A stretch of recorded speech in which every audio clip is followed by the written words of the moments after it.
അസ്സലാമു അലൈക്കും വറഹ്മത്തുള്ളാഹി. വലൈക്കും അസ്സലാം വറഹ്മത്തുള്ളാഹി വബറകാത്ത്. അവര് വിളിച്ചിരുന്നാ? പുറപ്പെട്ടിട്ടുണ്ടാവും തോന്നുന്നു. ഞാൻ വിളിച്ചിരുന്നു.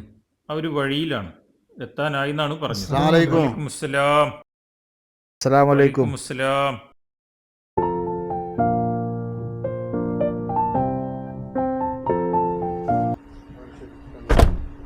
അസ്സലാമു അലൈക്കും. വലൈക്കും അസ്സലാം.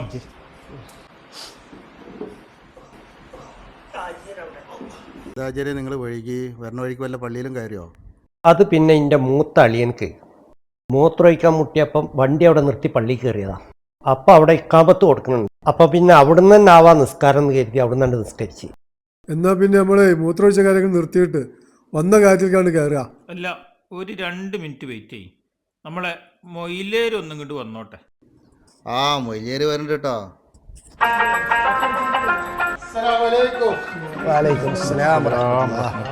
അപ്പോ മൊയ്ലേരെത്തി. എന്നാ നമുക്ക് കാര്യത്തിൽ കിടക്കാം. അസ്സലാമു അലൈക്കും വറഹ്മത്തുള്ളാഹി. പറവണ്ണ മഹലിലെ ആൽത്തറ മുഹമ്മദ് ആജിയുടെ മകൾ ഷബാനയും ചേളാരി മഹലിലെ ചുള്ളിക്കൽ ഹമീദാജിയുടെ മകൻ ഫർസാൻ ഷരീഫും തമ്മിൽ വിവാഹ നിശ്ചയത്തിന് തീയതി കുറിക്കുന്നതിന് വേണ്ടിയിട്ടാണ് നാം ഒരുമിച്ച് ചേർന്നിട്ടുള്ളത്. ഉസ്താദെ, ഈ മാസത്തിലെ നമുക്കൊരു നല്ല ദിവസം നോക്കിയിട്ട് ഉസ്താദ് ഒന്നൊരു ദിവസം പറയും. ഞാനിപ്പോ നോക്കിയിട്ടേ 28, 29 നല്ല ദിവസമായിട്ടാണ് ഈ മാസം കാണുന്നത്. മുഹമ്മദാജിക്ക് ആ ദിവസങ്ങളിലൊന്നും അസൗകര്യം ഉണ്ടാവില്ലല്ലേ? അങ്ങനെയാണെങ്കിൽ എന്നാ പിന്നെ മൗലവി പറഞ്ഞ ദിവസം നമുക്ക് ഉറപ്പിച്ചൂടെ? എന്ത് മാർച്ച് 28, 29 ആ ഡേറ്റിന് ഒരു കാരണവശാലും ഇത് നടക്കൂല. വലിയരെ വേറെ ഏതെങ്കിലും ഡേറ്റ് ഉണ്ട് നല്ല ഉണ്ടോ നോക്കാണി. എല്ലാചാരെ ഞാൻ നോക്കിയിട്ട് 28, 29 അല്ലാത്ത നല്ലൊരു ദിവസം കാണില്ലല്ലോ. അല്ല വലിയരെ, ആ ദിവസം ഒരു കാരണവശാലും പരിപാടി നടത്താൻ പറ്റൂല. അതെന്താണ് അജി, അന്ന് നിങ്ങൾക്ക് ഒഴിച്ചുവിടാൻ പറ്റാത്ത വല്ല പ്രയാസങ്ങളുണ്ടോ? അല്ല അജി, അന്ന് ഞങ്ങളെ പറവണ്ണ GMUP സ്കൂളിന്റെ 125-ാം വാർഷികവും പൂർവ്വ വിദ്യാർത്ഥി സംഗമമാണ്. 40 കൊല്ലം മുമ്പ് എൻ്റെ കൂടെ പഠിച്ച ചങ്ങായിമാരെ കാണാൻ കിട്ടുന്ന ഒരു അവസരമാണ്. ഞാൻ അവിടെ പോയിട്ട് എൻ്റെ ചങ്ങായിമാരെ കാണണോ അതോ ഇവിടെ നിക്കാവ് നടത്തിയിരിക്കണം? ആചാരെ, നിങ്ങക്ക് മോളെ കല്യാണല്ലേ വലുത്. നിങ്ങളില്ലെങ്കിലും സ്കൂളിലെ വാർഷികം നടക്കൂലേ? ഉസ്താദെ, കല്യാണം മറ്റൊരു ഡേറ്റിന് നമുക്ക് നടത്താം. സ്കൂളിലെ കുട്ടികളെ കാണല്, ഒത്തുചേരല്, അതിനി ജീവിതത്തിൽ വേറൊരു അവസരം കിട്ടുമെന്ന് എനിക്കൊരു ഉറപ്പില്ല. വീണ്ടും ഞാനൊരു 5ാം ക്ലാസ്സുകാരനാകുന്ന ദിവസമാണെന്ന് എൻ്റെ പഴയ ലോകിയക്കാരായ സുരേഷും ജാഫറും ഖദീജയും ജോസഫും ജമീലും ഒക്കെ മറ്റെല്ലാ തിരക്കുകളും മാറ്റി അവരെ കാണാതെ എനിക്കെന്ത് നിക്കാഹ്. എൻ്റെ ഓരോ പഴയ ചങ്ങായിമാരും കാണുമ്പോൾ എനിക്ക് കിട്ടുന്ന സന്തോഷം ഉണ്ടല്ലോ, അത് വളരെ വലുതാ.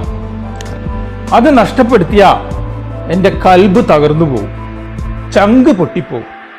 ഒരു വാപ്പാക്ക് തൻ്റെ മക്കളുടെ കല്യാണം വലുതാ, പക്ഷെ ആ വാപ്പാക്ക് ഉണ്ടാവില്ലേ കൊച്ചു കൊച്ചു സന്തോഷങ്ങൾ.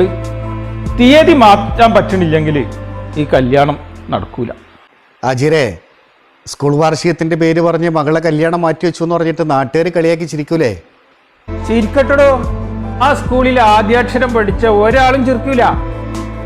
മറിച്ച് ഞാൻ ആ ഡേറ്റിന് കല്യാണം വെച്ചാൽ നാട്ടിൽ ഒരാളും അവിടെ വരൂല, കാരണം അവരൊക്കെ സ്കൂളിലാവും.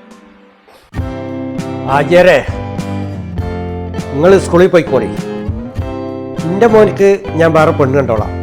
ഇത്ര നിസ്സാരമായ കാര്യത്തിന് കല്യാണം മാറ്റി വെക്കുന്നവരായിട്ട് ഞങ്ങൾക്കൊരു ബന്ധമാണ്. അങ്ങനെയാണോ? എങ്കിൽ ശരി ആചാര്യ, എല്ലാവർക്കും ഭക്ഷണം തയ്യാറായിട്ടുണ്ട്, കഴിച്ചിട്ടേ പോകാവൂ. ആലോചന വേണ്ടെന്ന് വെച്ച സ്ഥിതിക്ക് ഞങ്ങൾക്ക് നിങ്ങളെ ഭക്ഷണം വേണ്ട. അളിയാ, എണീറ്റോടി, ഇങ്ങോട്ട് പോരി. എല്ലാചാരെ ഭക്ഷണം കഴിച്ചിട്ട് ആചാര്യ കൂടെ അത് കഴിച്ചോളി. ചോറ് കാണാണ്ട് പോയിക്കൂടെ? ശുക്രേ, നമ്മൾ ഉസ്താദിനും മറ്റുള്ളവർക്കും ഭക്ഷണം വിളമ്പി കൊടുക്ക്. ഞാൻ നമ്മളെ സിയാദ് മാഷ് ഒന്ന് വിളിക്കട്ടെ. പാവം തിരക്ക് കാരണം വരാൻ പറ്റില്ല എന്ന് ഓൾറെഡി പറഞ്ഞതാ. സ്കൂളിലെ വാർഷികത്തിന് വേണ്ടിയിട്ട് രാപ്പകലില്ലാതെ കഷ്ടപ്പെടുന്നവർക്ക് ഇന്നത്തെ ഭക്ഷണം എൻ്റെ വകാവട്ടെ.